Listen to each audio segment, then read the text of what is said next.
I probably should do that one next. I bought that one before this one. We're going to do this one part 2 since they're right next to each other. This is an International 986. I bought this one. What the hell is it? I think 2004 is when I bought it. I just looked it up here the other day and I don't remember. I bought this off of Ray Wiggers in Corey. Now he used to go out west to auctions, and that was his bread and butter for years. He was buying up these 70s and 80s international tractors and 12-foot implements, discs, 4-bottom plows, stuff that nobody out west uses anymore. And he'd buy them out there cheap, bring them here, and he'd make good money at it. Now this tractor, originally I went over there to look at, I believe it was a 6710. I want to say it was the same size tractor as this, but it wasn't a 7610. It was comparable to this tractor. It might have been like the size smaller, but it was, it wasn't the platform tractor like this. So, you straddled the transmission riding it. Had no cab or anything. And they wanted $11,500 for it. And I went over and I seen this one sitting there, and they wanted $12,000 for this one. And I drove it around there a little bit, and I figured for $500 more, I'm going for the horsepower. Now, I say if you're from Indiana and you had a 986 4-post and you had 2 of the canvas doors, there's a cab kit for this. They're vinyl paneled, there's doors. I don't have the 3 panels for the back and the sides. I looked up one time, I did find something on eBay, and they wanted like $1,000. And I think it was just some 3 panels. It didn't include the doors. But if that sounds familiar and yours had a turbo on it, and if I'm assuming at the time, probably wore off the tires by now. When I got this tractor, it's all dirt, it had 18.434s on it. The same size as that size tire. And the thing sat like this. I had problems getting jacks off the ground. And it had Goodyear DT 710s. And if you ever seen them, they look like a 4-wheeler tire. They have a small block here, like a small block here. These are basically, the long lugs were like cut in half. And the way they had staggered. They're supposed to be good for hay ground. They don't tear it up as much. But my theory is somebody took tires off this tractor to keep them and went to a junkyard and got another hubs and tires to put onto it, because I don't see this tractor having 34s on it from the factory. It's possible. But these rims had 806 written on them, the hubs. So that's why I think somebody went to a junkyard, got a set of tires and rims to put on this, and took tires off of it. Like I said, when I got sick of them tires, and I know this was about 2011 when I did it, that I bought step-up rims for this and put the 38-inch tires on it. And world of difference on how the tractor sets, but that first winter when I chopped, I figured this tractor's plenty heavy. This tractor was, well, it was probably around 11,000 pounds the way it sat. I do believe the other tires were loaded. So yeah, it was over 12,000. And I always thought that was too heavy. So when I put these tires on, I decided I'm not going to load them. Well, that fall when I chopped and I'm coming down the hill with a loaded silage wagon and damn near jackknifed, I said, screw that. I had the guy come out the next day, and I know there's 100 gallons of water and 7 bags of calcium chloride in each tire. I know this tractor pulls off the scale over 13,000, maybe close to 13.5 now, because I did take it to a tractor pull one year, and I had to pull the big class with it. But so it's It's made a world of difference. Now, this is the second set of tires I put on this, because when I put these rims on, I put Goodyear 23-degree tires, but they were bias tires. And like I said, I put them on 2011. They wore almost as bad as them by, when did I do this? I did this probably, I got a video, I think it was 4 years back, when we put these tires on. Now these tires are Harvest Kings.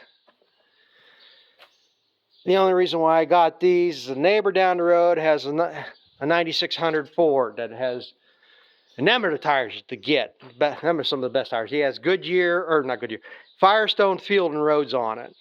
And I'm pretty sure they're still the original tires from when he bought that tractor. He went to Tractor Pull for years, and that tractor kicked ass for years. I've seen that tractor pull a chopper wagon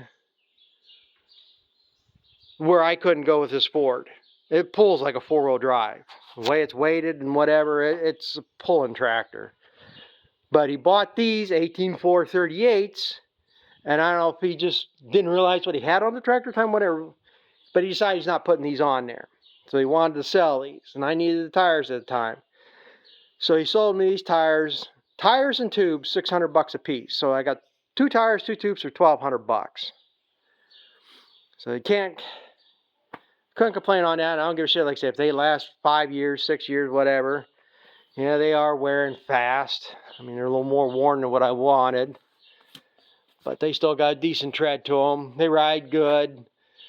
The tire guy that put these on, he didn't talk too highly of these. He said he's noticed cracking on the inside has been an issue. But so far, so good. Biggest problem I've had with this tractor is clutches. I have probably put 5-6 clutches through this tractor since I bought it. And since I think we figured out what the problem was, I still have done a second clutch. But like I say, after like the third or fourth one, we have determined that the clutch is too small for the motor this has right now, or is. And now again, some of the difference here.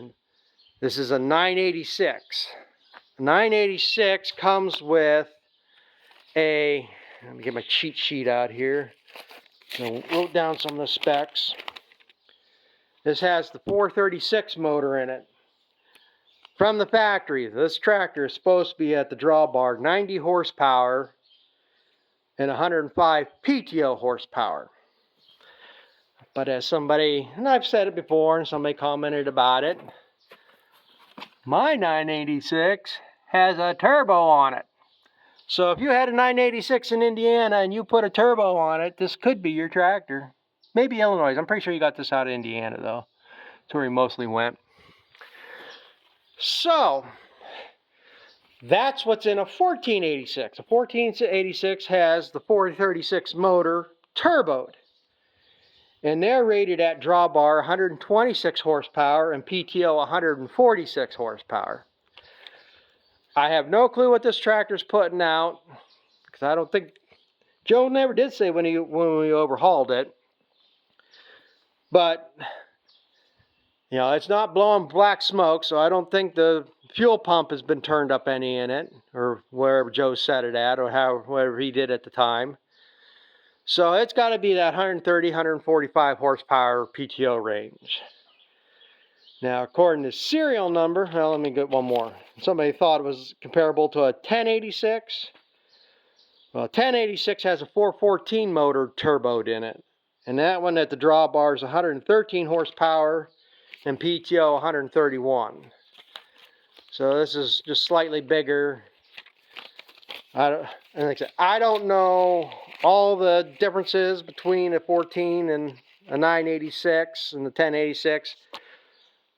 I'm just telling the differences in the motors. Whatever else back here, I don't know if there's anything else different. But that's what we determined on them clutches, because the 986 comes with a 12-inch clutch, and a 1486 has a 14-inch clutch. So that's what we figured the horsepower we have here was what's taking out the clutches. So the next to last time we put a clutch in this, we put because the flywheel, you couldn't turn anymore either, so we put the bigger flywheel in and put the 14-inch clutch. And then about 4 years ago or so, it wasn't too long after I overhauled it, the IP shaft that connects into your pressure plates and clutch, the spline stripped out on that, so I ended up doing another clutch again because it strips out the splines and the clutch plates and stuff too. So now that should be solid, should last quite a while that they got that much fixed. Plus I had a problem at one time because I run the chopper on this one more. We took the PTO out of this, and when I had Joe rebuild that, this is the most I like about the Internationals. You got both PTO shafts right there. You don't have to switch nothing.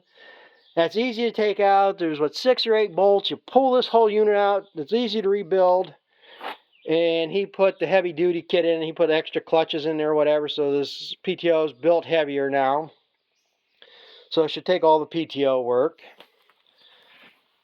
So technically, I don't know how, if you can technically say this is now a 1486, but motor-wise, they say 1486 might have different axles or something. I don't know, but this is basically as comparable to a 1486 as you can get right now. According to the serial number, it's a 1978 model. I thought it was like an 80 or 81, but when I looked it up, it's a 78.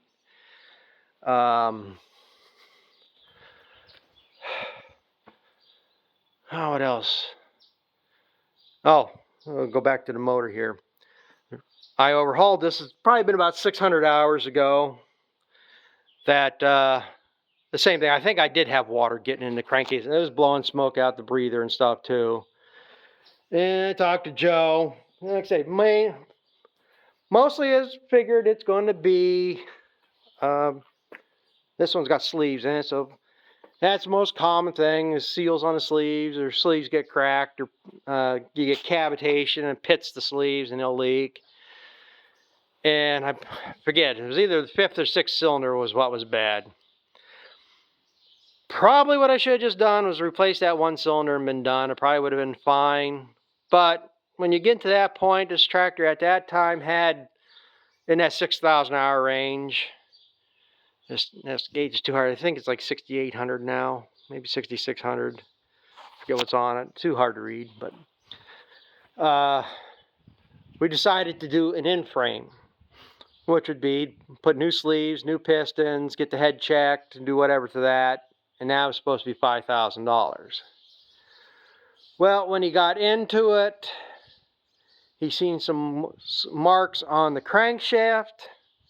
He said he didn't think it was enough to hurt anything, but he did that one other time, and in 50 hours he's overhauling the motor again for the guy. So to be on the safe side, we ended up doing an out of frame. He sent the crankcase or crankshaft off, get turned. I believe they only turned to 15 thousandths. And there's new pistons, new sleeves. The kit that he put in it has the jets, the spray oil up onto the skirting. And that's like I talked about in that last video about the oil pressure and stuff here. That I can't remember if he changed it or rebuilt it, but he had to put I'm pretty sure he changed it. I think he had to put a higher volume oil pump in this to supply them. He put rebuilt injectors in. The fuel pump's still the original fuel pump. He no more got it done, and I think he actually called and told me it was done. Then he calls and told me he had a leak up front here. He had to do the water pump, put a new water pump on it. And I think that's all we've actually really done to it. But like I said, my $5,000 in frame became a $7,000 out of frame. But like I say, that's why I can't believe I've be losing oil pressure like that. And it seems to be the gauge. Same way with the temperature gauge here. Yeah, somebody commented that up there in the radiator is the coolant level, which sounds right, but it's never worked since the day I had it, because I know this has gone low on coolant and no lights have ever gone off. But then I have no clue where the temperature sending unit is. And again, it doesn't matter. Say, if I could have found it, maybe that would have been the place to stick this, but this seemed to work good. This tractor didn't get hot on me the other day. Someday here, I'll change this all around. And I talked about it before. I think what I'm going to do is get the copper kit, line kit for the oil pump, or oil pressure. I can bring that all around here. I can thread that up through here with this for the sending temperature. I think I'm going to make a bracket to mount them on, and then I can mount them right to here, or maybe off this. I like to more off this. But I'm also going to reroute this temperature. I'm going to come out here, bring it down, follow this wiring harness, and then I think probably as long as I stay on between here, it'll line right up in, it'll be away from the exhaust. That'll get me enough slack. Like I say, right now, this is all the higher I can mount this. So doing that will give me enough slack that I can bring everything up, and I can bring them tubes, probably thread them behind this somehow to protect them, and life will be good. Like I say, to do anything else, I'm basically going to have to replace the whole wiring harness in this thing. Half the wires are chewed up or not connected. I don't think Joe connected some of them myself. Not happy about that. But that suits me fine. I mean, I'd rather have mechanical gauges over electrical gauges anymore. The only light that actually does work on that dash up there is when you push the clutch in, you break the oil pressure through the valve banks there, the light comes on. Or when you shift from direct drive to torque drive, that light will flash because you're changing oil pressures. That's the only light that works on this dash really anyhow. Well, there was another one working the other day. I think it was the air filter restrictor light, but it hasn't come on since. It flashed there the other day. So I mean, over years, wiring gets bad and things just get put off, but it works. But like I say, this is now the big tractor. The difference is night and day pulling, like I say, my round bale wagon. When I have that loaded, this tractor, I'm pulling hills in 6th gear. This tractor, I rarely have to touch the torque to pull it. I'll pull the same field. The only load I've ever had on this tractor that I bogged the shit out of it is the neighbor down the road, same one with the 986. He got railroad ties from somewhere. I mean, he was hauling them in by the dump truck loads. And I wanted to do some fencing around here. And I had a cousin that had a project he wanted railroad ties for, so we went down there and we stacked them on my bale wagon. We had well over 120 or more on there. I don't know, he just started stacking them on there with the payload or whatever would stay. Way more than probably should have been on that wagon, but when I left his yard, I couldn't get started in high gear on the road. I pulled the road in 7th gear. And this hill down here that I can usually pull a load of silage up, the other side of that hill down there, I got stalled out in the middle of the hill. I ended up pulling up 4th gear to get up over that hill. So I had it way overloaded. So, but I guess this is long enough on this one. Basically how we bought this one. They say once I got plowing there the other day, I was getting pretty used to these controls. It wasn't that bad, but like I said, these are placed a little bit too far back. So like the Ford, I can just stand here and pull levers right in this area. The 3-point hitch on this tractor is more behind me. So you're throwing and it's lower. So it's just a little inconvenient, but again, it's one of them things, once you get used to it, you don't notice it. So it's a matter of just using it and getting it done. But I guess that's going to be it for part 2 here. I don't know what else to say. It's basically how we got it, where we got it, what I've done to the tractor over the years. I would like to get a set of duals for this. I think duals would be better for discing. Actually, it does have the rings, 4 duals. I do think it should have 2 more. Would think that it should be every other one instead every 4. Doesn't seem to be enough on this tire. Maybe it was for 38s, I don't know, or 34s. But I would like to get the hub, hub mounted ones. Would be better. I gotta talk to the neighbor down. I know he had a couple sets of 38s. He might have a set be willing to sell or something, or at least use. But I'm not gonna need them anymore this year, I don't think. They say I'm almost certain I'm done with corn. But if I do any more, I'm just gonna be trying to no-till. So I don't think I have to disc anymore to be worried about that. But I guess that's gonna be the end of this one. I can't think of anything else more to say about it. Oh, other than I do have to tear into that transmission linkages. I do have a problem. If you don't watch how you shift this, it'll get caught between park, or not park, but like reverse and high range. And if you don't watch what you're doing and it's shifted wrong, you could strip them shafts right out of this transmission. And there's linkages in the plate, under the plate there, under the seat. I think that's what's getting wore and getting too much play and not letting them shift. So you gotta make sure you're putting it in the gear that you're putting it in. I had that problem last year. I was mowing hay with this and it jumped out in between me and I couldn't get into reverse after that, and I was heading right for the woods. So I had to come home. All you gotta do is you gotta reach in there with the bar if you know where to get it and jump that back into place and work your levers back around. That's the biggest thing, to know that it's not in the spot it's supposed to be, because I do believe, I forget now, the way it jumps out here, like say if you put it in park, you're actually still in gear, and that's where you strip the shafts out. You can leave it in neutral, but you can't put it in park. But I think there's probably different ways that they can jump out too, so don't hold me to that. But you can cause some serious transmission damage if you're not paying attention to what you're doing.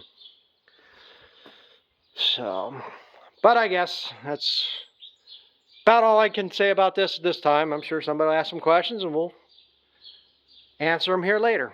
So thanks for watching, and we'll catch up with you later.